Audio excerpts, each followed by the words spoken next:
Ashama kam oltan sagantaan keenya eegalee kan har'aaf qixeessinen bakka buutonni mootummaa Itoophiyaa fi humnoota Tigraay jaarsummaa gamtaa Afrikaan waliigaltee waraana dhaabuu mallatteessan.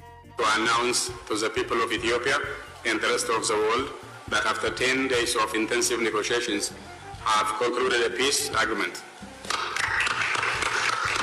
Buutonni mootummaa Itoophiyaa fi humnoota Tigraay jaarsummaa gamtaa Afrikaan waliigaltee waraana dhaabuu mallatteessan. Waraanni mootummaa Itoophiyaa fi humnoota Tigraay gidduutti erga eegalamee jala bultii waggaa lammaffaa irratti qaamoleen lameen gaaga'ama hedduu booda dhiibbaa dhaabbilee idil addunyaan waliigaltee dhukaasa dhaabuu kana mallatteessan. Mariin nagaa jaarsummaa gamtaa Afrikaa jalatti kan hoogganaa turan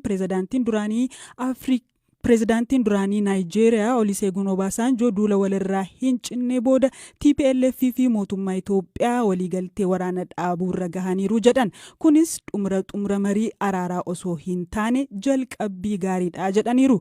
Ibsa waliigaltee qabxiilee 12 qabu kan fuula jalqabaa kan dubbisan gorsaa nageenyaa ministeera muummee Redwaan Hussein Kayotaan kan itti aanu kan dubbisan immoo dubbii himaa TPLF Geetaachoo Raddaadha waan isaan jedhan kunooti.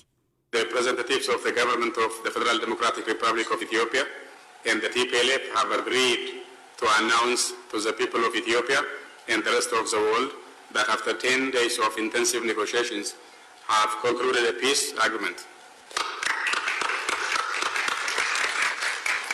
Mootummaan Federaalaa Riippaabilika Dimokiraatawaa Itoophiyaa fi TPLF waliigaltee nagaa waarawaa fi waraana dhaabuu kanaan bakka bu'oonni mootummaa Federaalaa Itoophiyaa fi TPLF marii cimaa guyyoota 10 booda waliigaltee nagaarra gahuu isaanii uummata Itoophiyaa fi addunyaa maraaf beeksisuu barbaanna.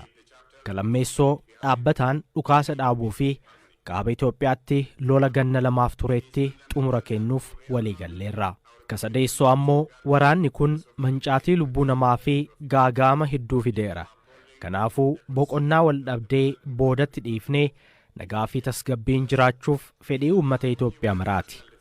Fourth, it is fundamental that we reaffirmed our commitment to safeguarding the sovereignty and territorial integrity of Ethiopia.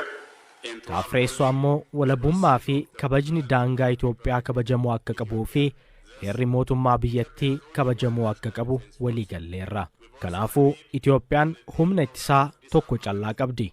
Kana malees haala qabatamaa lafarra jiru tilmaama keessa galchuun loltoota TPLF'if sagantaa waraana hiikkachiisuu fi hawaasatti deebisuu irratti waliigalleerra. Kashaneessoo ammoo mootummaan Itoophiyaa eejensiiwwan qarqaarsa namoomaa wajjin hojjechuu itti fufuun kanneen qarqaarsi barbaachisu hundaaf akka dhiyeessu waliigalameera. Ja'affaarratti ammoo tarkaanfiiwwan ce'umsaa naannoo Tigraay keessatti heera mootummaa bakkatti deebisuu akkasumas sagantaa haqa ce'umsaa itti gaafatamummaa dhugaa fi araara of keessaa qabu irratti waliigalleerra. To start implementing this undertakings without delay, we have agreed to stop all forms of conflicts and hostile propaganda. Torbaffaarratti ammoo waliigaltee kana hojiirra oolchuuf akka nu gargaaruuf lola gosa kamiyyuu fi propagaandaa hatattamaan dhaabuuf waliigalleerra.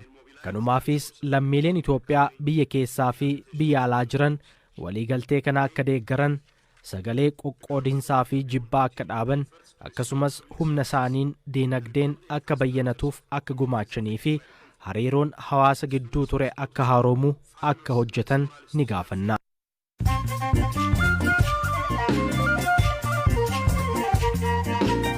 Dhaggeeffattoota keenya amma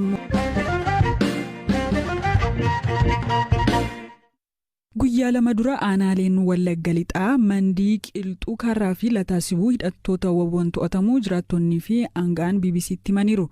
Dhimma kanarratti BBC'n gama mootummaa naannoo Oromiyaan deebii argachuuf yaalus hin milkoofne. Garuu qondaalli mootummaa godina Wallagga Lixaa nageenya isaaniif maqaan akka hin dhahamne gaafatan tokko hidhattoonni aanolee kanneen keessa akka jiran BBC'f mirkaneessaniiru. Qondaalli kun akka jedhanitti hidhattootni erga humna waraanaa mootummaa waliin walitti dhukaasaa turanii booda magaalicha galanii baankilee akka Awaash, baankii daldalaa fi baankii Siinqee saamaniiru. Waajjiraalee mootummaas barbadeessaniiru jedhan.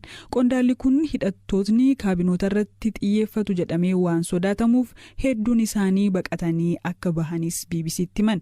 Jiraataan magaalaa Mandii maqaan akka hin dhahamne gaafatee fi nageenya isaaf jecha sagaleen geeddarame baankiiwwanii fi waajjiraaleen mootummaa barbadaa'oo akkasumas haala magaalattiin irra jirtu waa'ee lakkoo ammayyuu ittaanaatti himeera. Konkolaataan tokko socho'aan jiru suuqii biltii kubaara manni namoonni kaan jiraattonni illee mana isaan qabatanii mana keessa jiru ijoolleen ibsaatti qofa mana keessa jiru malee. Ibsaan immoo jira? Ibsaan jira. Gaafan si dubbisu sagalee dhukaasaan dhagaa duuba kee ammas dhukaasatu jira jechuudha? Dhukaasi jiru dirree waraanni injifatamee waan jiruuf waraanni injifatee dhukaasaati jira. Hidhattootatu waraana mootummaa ree? Odeeffannoo qabnuun baankiiwwan akka saaman dhageenyetti turre dhugaadha wanni kun? Dhugaadha. Tole baankii hagamii kan ijaan agartee jira? Baankii komershaal baankii argeera akkasumas baankii siinqee dhiyeenya kana hundeeffame argeera biraan baankis argeera. Eenyutu saame? Waraanuma bakkeedha dhufee injifate waraanni bilisummaa Oromoo seenee teeleenis waajjirri teelees saamuleera. Waajjira teelees? Waajjirri mootummaa kan guutummaa guutuutti waan hafeen. Guutummaa guutuutti waan hafeen jiru gaafa jettu hin saamame moo maaltu ta'e? Eeyyeen saamamee gubatee baay'ee waajjira poolisii kan magaalaas kan baadiyyaas waajjira bulchuu taanaa mana cibus jiru. Gugubateera? Eeyyee. Tole maaltu gube? Hidhattootumatu gube? Hidhattoota duukaa namoonni deemanis gubaniiru yaalii akka tattafii godhaniiru. Maaltu mul'ata fakkeenya baankii kana dura nama beektanatti fakkaata? Maaltu mul'ata? Balballi isaa banaadha? Kana waan tokko hin jiru galmeen guutuun diigamee barbadaa'ee faca'ee waraqata bichaatu mana isaa guute galmeen fuulti galmee guutummaan isaa bittinnaa'eetu jira malee waamsi jiru. Hojjettoonni mootummaa hojjettoonni baankii hin turre yeroos? Hin turre sa'aatiin sun sa'aatii dhufaasitti jalqabu sa'aatii tokko waan ta'eef hojiin idilee sa'aatii lamatti beekamaadha. Waardiyaarraa kan hafe namoonni achi hin turre. Amma magaala keessa maaltu mul'ata? Amma uummanni yaa'ee olii gadi wachaa jira. Ijoolleen qeerroon iddoo waraanni gadhiisee ba'e kana keessaa waan adda addaa bubuu ilaaluudhaaf idilee sanarra olii gadi buutee baay'ee jira. Hammi baay'een hidhattoota magaala keessa sossoosanii baay'eedha? Baay'eedha. Ilmaan isaanii amma nan jedhamu baay'eedha. Tole lammiileen nagaa'oo namni jiraatoti baqatan jiru magaalattii keessaa?